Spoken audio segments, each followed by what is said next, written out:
একদিনেই ৩টে ছাগল নিয়ে এসেছিল আমাদের পাঠাটাকে দিয়ে ক্রস করানোর জন্য।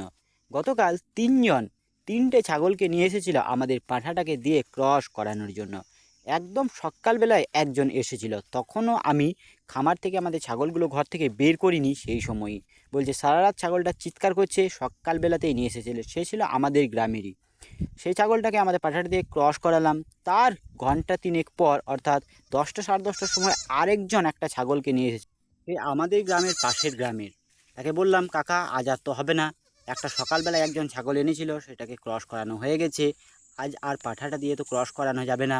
যা হোক, তাকে কোনো রকম বলে টলে বাড়ি পাঠালাম। আবার বিকাল দিকে একজন একটা ছাগল নিয়ে এসেছিল, সেও আমাদের পাশের গ্রামের একজন। তাকেও বললাম আজকেও হবে না আমাদের ছাগলটা দিয়ে ক্রস করানো, কারণ একটা সকালবেলায় হয়ে গেছে। একদিনে একটাই হবে। একদিনে যদি দুটো তিনটে ছাগলকে আমাদের পাঠাটা দিয়ে ক্রস করায়, তাহলে আমাদের পাঠাটার স্বাস্থ্য কিন্তু খারাপ হয়ে যাবে। তাই একদিনে আমি একটা ছাগলকেই ক্রস করাই। বিকালে যে এসেছিল সে বলছে অনেক কষ্ট করে ছাগলটাকে বেঁধে ছেঁধে নিয়ে এসেছি, পয়সা দেবো ক্রস করানোর জন্য। আমি বললাম কিচ্ছু করার নেই, পয়সা দিলেও আমি ছাগলটাকে ছাড়বো না। তার কারণ পাঁঠাটার শরীর খারাপ হয়ে যাবে, পাঁঠাটা আর ওজন অনেক কমে যাবে। একবার একটা সকালবেলা হয়ে গেছে, আর হবে না, তুমি কালকে আসবে। সে আজকে রবিবার একদম সকালবেলায় চলে এসেছে ছাগলটাকে নিয়ে। যাক, তার ছাগলটাকে আজকে পাঁঠাটা দিয়ে ক্রস করিয়ে দিলাম। তো একদিনে একটা ছাগলকেই আমি পাঁঠাটা দিয়ে ক্রস করাই। আর যদি একদিনে দুটো তিনটে ছাগলকে ক্রস করায়, তাহলে কিন্তু আমাদের পাঁঠাটার শরীর অনেক খারাপ হয়ে যাবে, ওজনে অনেক কমে যাবে। আমাদের ব্রিডারটার স্বাস্থ্যটাও তো দেখতে হবে। এই সময় ছাগলের প্রজননের সময়, এই সময় কিন্তু অনেক ছাগল হেঁটে আসবে। আর আমি সপ্তাহে 4 থেকে 5টা ছাগলকেই ক্রস করাই। এর বেশি করালে কিন্তু ছাগলটা খারাপ হয়ে যাবে। আর এই সময় আমি পাঁঠাটাকে একটু খাবার বেশি দিই, যেমন চকর, খোল, এগুলো কিন্তু বেশি করে খেতে দিই। আর সকালবেলায় একদম যখন খামার থেকে বের করি, তারপরে ছাগলটিকে 150 থেকে 200 গ্রাম ছোলা ভিজানো খেতে দিই। তার ফলে আমাদের পাঁঠাটার স্বাস্থ্য কিন্তু এখনও পর্যন্ত ঠিক আছে।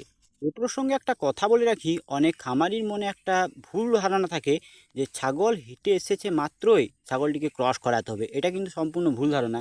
ছাগল হেঁটে আসার অন্তত 24 ঘন্টা পর ছাগলটিকে যদি ক্রস করানো হয়, তাহলে কাজ ভালো হয়, কারণ ছাগলটার সার্ভিক্সটা খোলে। তাই ছাগল হেঁটে আসার সঙ্গে সঙ্গেই যে ক্রস করাতে হবে এমন কিছু ব্যাপার নেই, বরং 24 ঘন্টা পর সেই ছাগলটিকে ক্রস করালে ভালো হয়। খামারের ব্রিডারকে ছোলা ভিজানো খাওয়ানোর একটা উপকারিতা আছে। ছোলা ভিজানো খাওয়ালে ছাগলটি অ্যাক্টিভ থাকে এবং ছাগলটি কর্মক্ষম হয়। তাই আপনার খামারে যদি বড় ব্রিডার থাকে, তাহলে তাকে অবশ্যই সকালবেলায় ছোলা ভিজানো খাওয়াবেন। আমাদের ব্রিডারটাকে আমি প্রত্যেক দিনই 150 গ্রাম ছোলা সারা রাত ভিজিয়ে রাখি, পরের দিন সকালবেলায় ছাগলটাকে খেতে দিই। তারপর তো যেমন দানা খাবার খেতে দিই সেরকম দিই। আর পাঁঠাকে খাসিকে দানা খাবার একটু বেশি পরিমাণে খেতে দিতে হয়। পাঁঠাকে তো বেশি পরিমাণে খেতে দিতে হয়, তা না হলে পাঁঠার স্বাস্থ্য অনেকটাই ভেঙে যায়। পাঁঠাকে বছরে 3 বার যে কোনো এক রকমের মাল্টিভিটামিন ইঞ্জেকশন দেওয়া করাবেন। এর ফলে পাঁঠাটি বেশি সতেজ থাকবে। যেমন আমাদের এই পাঁঠাটিকে আমি টনোফসফিন ইঞ্জেকশনটা একবার করে দেওয়া করাই। আজকের ভিডিওটি কেমন লাগলো সেটা অবশ্যই কমেন্ট বক্সে কমেন্ট করে জানাবেন। তার সাথে আপনারা যদি ছাগল পালন সম্বন্ধীয় কোনো বিষয়ে কিছু জানার থাকে, সেটাও কমেন্ট বক্সে কমেন্ট করে জানাতে ভুলবেন না। আমার এই ভিডিওগুলো ভালো লাগলে চ্যানেলটা সাবস্ক্রাইব করে রাখতে পারেন। আমি আমার এই চ্যানেলে ছাগল পালন সম্বন্ধীয় আমার নানান ধরনের অভিজ্ঞতায় ভাগ করে থাকি আমার বন্ধুদের সাথে। ভিডিওটা ভালো লাগলে একটা লাইক করে দেবেন। দেখা হচ্ছে নতুন একটা ভিডিওতে। ততক্ষণে ভালো থাকবেন, সুস্থ থাকবেন। জয় কৃষাণ, ধন্যবাদ।